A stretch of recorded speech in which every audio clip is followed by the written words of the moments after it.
രണ്ട് മുഖമുള്ളവർ അങ്ങോട്ടും ഇങ്ങോട്ടും നിൽക്കും, ഇടയ്ക്ക് പടക്കം കത്തിക്കും. അള്ളാഹു കാക്കുമാറാകട്ടെ, അള്ളാഹ് കാക്കുമാറാകട്ടെ. നാളെ പടച്ചറപ്പ് കൊണ്ടുവരൂടാ ചങ്ങാതി പരലോകത്ത്. യശനിയും പരദൂഷണവും ആവശ്യമില്ലാത്തത് മുഴുവനും പറഞ്ഞു പരത്തിയിട്ട് സുഖിക്കുന്ന ചില ആൾക്കാരുണ്ട്. ഒന്നാലോചിച്ചു നോക്ക്, നീ നാളെ എങ്ങനെ വരും അള്ളാഹുടെ കോടതിയിൽ? അതിന്റെ ഭവിഷ്യത്ത് നീ ചിന്തിക്കുന്നില്ല.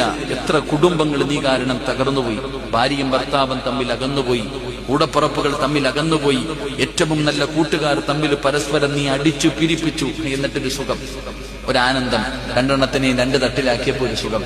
ഭർത്താവിന്റെ വീട്ടിൽ ഭാര്യ, ചില അമ്മായി അമ്മമാര് അങ്ങനെയുണ്ട്, ചില ഉമ്മമാര് അങ്ങനെയുണ്ട്. സ്വന്തം മോന്റെ ജീവിതം തകർത്തിട്ട് അൽഹംദുലില്ലാ ഹാപ്പി ആയിട്ടിരിക്കണ ഉമ്മമാരും ഉണ്ട്. അള്ളാഹു കാക്കുമാറാകട്ടെ. സ്വന്തം ഉമ്മമാര് തന്നെ സ്വന്തം മകന്റെ ജീവിതം തകർക്കും. പെണ്ണുമ്പിള്ളയുടെ നിന്റെ ഭാര്യ അവൾ അങ്ങനെ, പടച്ചവൻ അവൾ ഇങ്ങനെ, മറ്റേതാ മറിച്ചേതാ. എന്നിട്ട് മരുമോളെടുത്ത് പറയും, അല്ലാ മോളെ പൊന്നുമോളെ, നീ എന്റെ മോളല്ലേ, നിന്നെ ഞാൻ പ്രസവിച്ചില്ലെന്നേ ഉള്ളൂ. വലിയ സ്നേഹപ്രകടനം. എന്റെ പ്രിയപ്പെട്ട സഹോദരങ്ങളെ, രണ്ട് സ്വഭാവമുള്ളവർ അള്ളാഹു കാക്കുമാറാകട്ടെ. ഉറക്കപ്പറ അല്ലാഹു കാക്കുമാറാകട്ടെ. അള്ളാഹു നമ്മളെ കാക്കുമാറാകട്ടെ.